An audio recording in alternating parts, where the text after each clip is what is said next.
Hello दोस्तों, श्री शिवाय नमस्तुभ्यम। हर हर महादेव। लाई हूँ आप लोगों के लिए शिव पुराण के कुछ विशेष उपाय गुरु जी के श्री मुखारविंद से। आइए सुन लेते हैं। हर हर महादेव, श्री शिवाय नमस्तुभ्यम। यूट्यूब पर सुन रहे हैं और जितने लोग इस पंडाल में सुन रहे हैं और इस पंडाल के बाहर 7 स्थान शिवलिंग के बताए हैं जहां पर भूल से भी अगर कोई चंदन की उंगलियां लगा देता है। 7 स्थान ऐसे हैं जहां चंदन की मात्र उंगलियां लगा देने से ही शिव पितृलोक के पितरों को मुक्ति प्रदान करके वैकुंठ लोक का निवास देते हैं। 7 स्थान।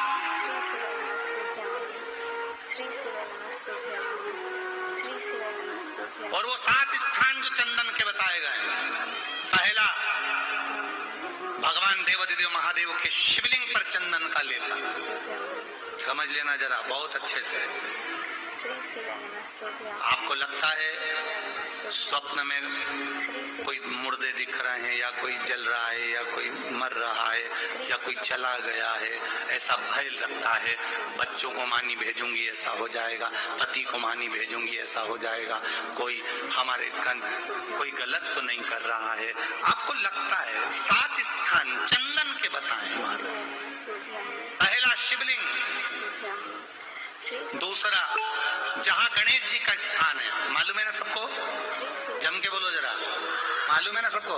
जहां गणेश जी का स्थान है वहां अलग से गणेश जी बैठे, वहां नहीं। शिवलिंग में जलाधारी के ठीक सामने राइट में गणेश, लेफ्ट में कार्तिकेय, बीच में अशोक सुंदरी। तो पहला चंदन बाबा के शिवलिंग पर, दूसरा गणेश जी पर चंदन की उंगली, तीसरा षडानंद कार्तिकेय पर चंदन की उंगली, चौथा अशोक सुंदरी पर चंदन की उंगली, पांचवा जलाधारी पर चंदन की उंगली, छठा जो शिवलिंग का जल बह रहा है इसके ठीक विपरीत की ओर चंदन की उंगली, और 7वां चंदन नंदी के मस्तक के ऊपर जो 2 सींग लगे रहते हैं उस पर चंदन की उंगली। ये कब लगाई जाती है? या तो अमावस्या के दिन। आपको लगता है कि हमारे पूर्वजों का उद्धार नहीं हुआ, हमारे पूर्वजों का कल्याण नहीं हुआ, कहीं अधोगति में कोई चला गया है, उसका बस एक बार, रोज नहीं जरूरत है, प्रतिदिन जरूरत ही नहीं, महीने में एक बार अगर अमावस्या के दिन भी आपने चंदन के थोड़ा सा चंदन अगर मेरे देवाधिदेव महादेव को 7 स्थान पर समर्पित किया है। अशोक यहाँ पर वर्णन कर रही है, मैना, धन्य और कला की कथा कह रही है। तीनों ने सनकादि ऋषियों से मांगा। चंदन भगवान को अति प्रिय होता है और चंदन ही एक ऐसा होता है जो पितरों को भी प्रिय होता है, जिसका स्पर्श मात्र लगने से पूर्वजों का कल्याण हो जाता है। वो चंदन। तो आप लोग जो पशुपति व्रत कर रहे हो या कोई भी उपास करते हो, कई लोग कहते हैं हमने करा नहीं हुआ। क्यों नहीं हुआ? उसमें हमारी गलतियों को हमें चाहिए। ये देखिए, बच्चे भी परेशान होने लगे, परिवार के कई लोग भी परेशान होने लगे। तो एक बार आपकी कथा, अब जैसे ये शिवलिंग रखा है, आपने जल चढ़ाया, अब जल आप यहाँ से चढ़ा रहे हो तो धीरे धीरे धीरे धीरे चढ़ाएं जिससे छींटे बाहर ना, यहाँ तक छींटे रहे ना, जलाधारी तक चलेगा, बाहर ना गिरे। और एक बात का स्मरण रहे, यदि बेलपत्री, फूल, पत्ती जल चढ़ाने के बाद ये सब अगर नीचे गिर जाए, जलाधारी पर गिर गया या नीचे उतर गया, तुम्हारा पूरा जल चढ़ जाए, तुम्हारे पास में चंदन नहीं है, अबीर नहीं है, गुलाल नहीं है, कुछ भी नहीं हो, तो भी अपने हाथ की 3 उंगलियों से रेखा 3 खींचकर और फिर जो माला आदि भगवान की रखी थी उसी से भगवान का वापिस पूरा श्रृंगार कर फिर वापिस आइए, भगवान को पूर्ण श्रृंगार। और मेरी पुत्री मेरी रही जब उसका पहला लिस्ट आई भगवान का पूर्ण श्रृंगार कर कर आई। कई लोग जल चढ़ाने के बाद में भगवान का जो फूल पत्ती नीचे रखी रहती है, हम ये नहीं कह रहे कि आप अपने घर से लेकर जाओ, आपके पास में कुछ नहीं, एक लोटा जल चढ़ाओ, जल चढ़ाया, जो फूल पत्ती नीचे रखी हुई है उसी को उठाकर उसको रखकर उसी फूल से भगवान का खूब सुंदर भगवान का कर कर फिर आइए। क्यों? शिव का जब हम श्रृंगार कर कर आते हैं, माता पार्वती जी ने देवाधिदेव महादेव का श्रृंगार किया है, आप लोगों के स्मरण में होगा। राम जी ने माता जानकी का श्रृंगार किया है। रामचरित्र सुनिए, कथा रामायण सुनिए, आप लोगों ने रामायण सुनी होगी, तो उसमें माता बैठी है शिला के ऊपर और भगवान राम उनका श्रृंगार कर रहे हैं, एक कौवा आता है वो चोंच मार कर जाता है, ये सारा वृत्तांत आप लोगों ने श्रवण किया है। तो राम जी माता सीता का श्रृंगार करते हैं, भगवान कृष्ण राधा जी का श्रृंगार करते हैं।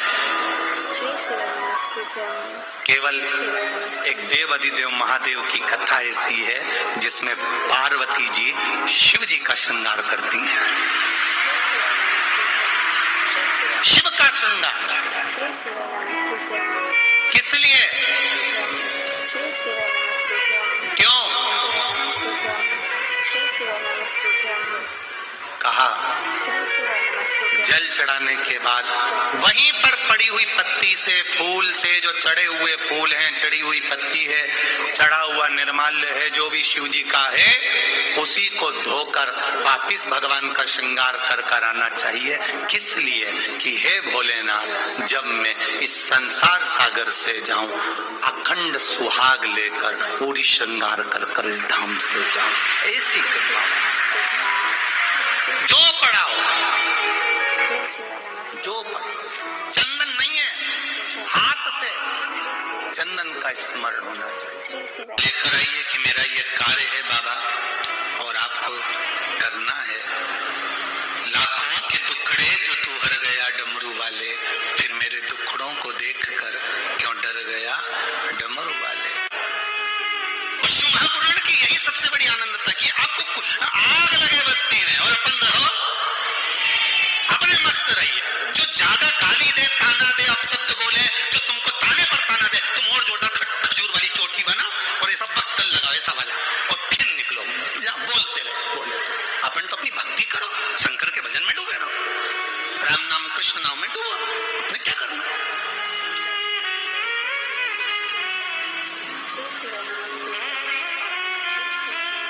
महाराज, राम की दृष्टि में शंकर बड़े हैं, शंकर की दृष्टि में राम बड़े हैं, कृष्ण की दृष्टि में शिव बड़े हैं, शिव की दृष्टि में कृष्ण बड़े हैं। क्योंकि भगवान कह रहे हैं मुझसे बड़ा मेरा भक्त होता है, भक्त मुझसे बड़ा है। तो जो भगवान की भक्ति करता है भगवान उसको बड़ा समझते हैं।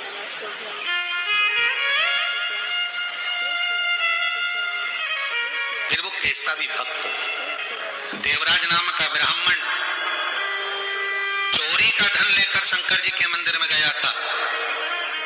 ब्राह्मण देवता कथा सुना रहे थे और एक क्षण की कथा उसके कानों में पड़ गई और वहां से वो चल दिया। अब जो ब्राह्मण देवता कथा सुना रहे थे उनको क्या मालूम था कि चोर है, वो तो भक्त समझ रहे थे।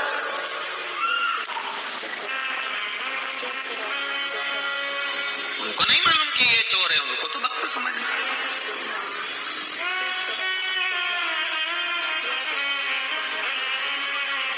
जैसे बेलपत्र के वृक्ष के नीचे चढ़ाया गया पानी हमारे पितरों को प्राप्त हो जाता है, शिव जी को चढ़ाया गया पानी 33 कोटि देवताओं को प्राप्त हो जाता है। उसी तरह भगवान देव अधिदेव महादेव को समर्पित करा गया एक बेलपत्र 3 लोक के हमारे संपूर्ण देवी देवता जो भी विराजमान है उन सबको प्राप्त हो जाता। जल की बड़ी महत्वता है कि जल शिव जी को जब चढ़ाया जाता है, जल जब हम बेलपत्री के पेड़ के नीचे चढ़ाते हैं, पीपल के वृक्ष के नीचे जल चढ़ाते हैं, आंवले के वृक्ष के नीचे जल चढ़ाते हैं, तो उसकी कितनी कितनी महत्वता होगी, उसकी कितनी मूलता है। तो दुनिया के लोग भले ना समझे, पर उसमें पहले का नियम है हमारा। पहले जो भोजन होता था, भोजन बनता था, उसमें आंवले की खटास डाली जाती थी। आज के जमाने में तो लोग टाटरी डाल दें, नींबू डाल दें, ये सब बात की बातें। आंवला इसलिए डालते थे क्योंकि हड्डियां मजबूत रहती थी। अब आज के समय में तो कहाँ लोग बस वो चमनप्राश मिल जाए आंवले का तो खा ले। पर नियम अगर माताएं बनाए कि आंवला नवमी पर आंवले के वृक्ष से आंवले लेकर आवे, आंवला नवमी के समय पर बहुत आंवले आते हैं, तो उसके बाद में उसके पहले कभी भी लिया और आंवले इकट्ठे कर वही जब दाल सब्जी भाजी बनाओ उसमें पटक दो थोड़ा सा एक आधा आंवला, तो उसका जो रस तत्व है शरीर की हड्डियों के लिए अच्छा। तो हमारे यहाँ बेलपत्री का वृक्ष, पीपल का वृक्ष, आंवले का वृक्ष, इन तीनों जगह पर जो जल चढ़ाया जाता है उसकी महत्वता भी हमारे यहाँ दर्शाई गई। श्री शिवाय नमस्तुभ्यम, श्री शिवाय नमस्तुभ्यम। प्रैक्टिकल करना, जब जिस दिन लगे कि व्यापार ठीक नहीं चल रहा, आज लगे कि आज पैसा चाहिए और आ नहीं रहा, आज तुम्हें 5,000 की, 10,000 की, 50,000 की, 1 लाख, 5 लाख की जरूरत है और कहीं से आवक नहीं है, भगवान कहीं ना कहीं से आ जाए, ऐसी कृपा। तो कुंडकेश्वर महादेव का नाम लेकर एक पुष्प उस काउंटर पर रख दो, जिस जगह से तुम कमाते हो, जिस जगह पर, जिस गाड़ी पर, जिस कुर्सी पर तुम बैठे उसके सम्मुख में उस पुष्प का मुख बाहर होना चाहिए। उसकी डंडी, उसका जो डंडी का भाग है वो हमारी आकर्षण। जैसे भगवान को जो फूल देते हैं, आपको मालूम होगा ना, भगवान को जो पुष्प देते हैं तो पुष्प का मुख कहाँ रखते हैं? भगवान की ओर। ठीक है, मतलब जैसे भगवान गोपाल जी बैठे हुए हैं तो भगवान को अगर आप पुष्प दोगे तो फूल का मुख किधर रखोगे? भगवान की और डंडी का मुख किधर रखोगे? अपनी और। उसी तरह जो अपने कार्य की सिद्धता के लिए अपन कोई कार्य कर रहे हैं, किसी को देना है हमको, तो ये पुष्प का मुख बाहर की ओर रखना। हमको जब काउंटर पर रखे तो सम्मुख रखे कि इससे हमें कुछ प्राप्त हो। पर दुनिया के लोग उल्टा फूल चढ़ाते हैं भगवान को। तुम हमेशा देखना, शंकर जी के मंदिर में जाएंगे तो जो शिवलिंग होगा ना, शंकर भगवान जितने पूजन करने वालों को देखोगे ना, ये शंकर जी का शिवलिंग, तो फूल कैसे चढ़ा के आएंगे? ऐसे जमा के आएंगे, डंडी भगवान की ओर कर देंगे, फूल अपनी ओर कर देंगे। ऐसे भगवान फूल का मुंह अपनी ओर, डंडी का मुंह तुम्हारी ओर, मतलब काटे तभी चुपके हम दूसरी लोगों को पुष्प चढ़ाना भी नहीं आता, जो लगाया भगवान को देना चाहिए। बोलो रे भाई, उससे लक्ष्मी क्षीण होगी, लक्ष्मी समाप्त हो। भगवान को रिझाने के लिए कितने फूल भगवान को देना जानते हो? एक बड़ा सा दिया जो इतना बड़ा होता है, जिसको दिवाली पे लगता है 300। एक होता अमृत दिया, बड़ा दिया। एक होता कितने पुष्प भगवान को समर्पित करना चाहिए महाराज? एक होता है डब्ल्यू जैसा दिया, एस जैसा। भगवान को कितने पुष्प देना चाहिए रिझाने के लिए? भगवान को अभी यहाँ से आवाज आई कि 4 पुष्प भगवान को समर्पित करना चाहिए। कितने पुष्प? 4। बचपन, जवानी, अधेड़ी और बुढ़ापा, 4 अवस्था सवार करने के लिए भगवान को 4 पुष्प दिए जाते हैं। पुष्प देते समय जिस दिन तुम भगवान को पुष्प दे रहे हो उस दिन हमें कुछ भी नहीं कहना, हमारी तरफ से ये पुष्प भगवान से कहे। पुष्प भगवान से क्या कहता है कि भगवान मुझ में जैसी सुगंध है वैसी इसके जीवन में सुगंध देना। पुष्प कहता है भगवान जैसी मुझ में ताजगी है इसके जीवन में वैसी ताजगी देना। पुष्प कहता है भगवान जैसे मेरी संपत्तियों में रस है इसके जीवन में खुशियों का रस भर देना। ये पुष्प कहता है भगवान। हमें नहीं कहना भगवान को, भगवान को पुष्प दे दिया तो भगवान समझ गए। कन्या कहाँ शादी में गए थे तो याद आया स्टेज पे ऐसा लड़का घुटना टेक के ऐसे को ऐसे दे रहा है। नीचे का जो हिस्सा होता है आप लोग ध्यान देंगे तो आपको मालूम पड़ेगा, जैसे पूछ होती है तो नीचे का जो बाल होते हैं हमने पूछ लिया भैया ये हमारे यहाँ तो ब्याह में जब भावर होती है उसके पहले जयमाला कराते हैं, माला पिना देते हैं, तो ये फूल का चक्कर तो हमको समझ में नहीं आया। हमने पूछा ये फूल काय को दिया? तो गुरु जी समर्पण के लिए दिया। हमने कहा बहुत बढ़िया। तो हमने कहा गोभी का दे देता तो सब्जी बन जाता। समर्पण देव मना नहीं है, पर हमारे यहाँ ऐसा विधान नहीं है फूल वगैरह देने का। माता संतोषी ने आप भले दुनिया के दिखावे के चक्कर में कुछ भी करो।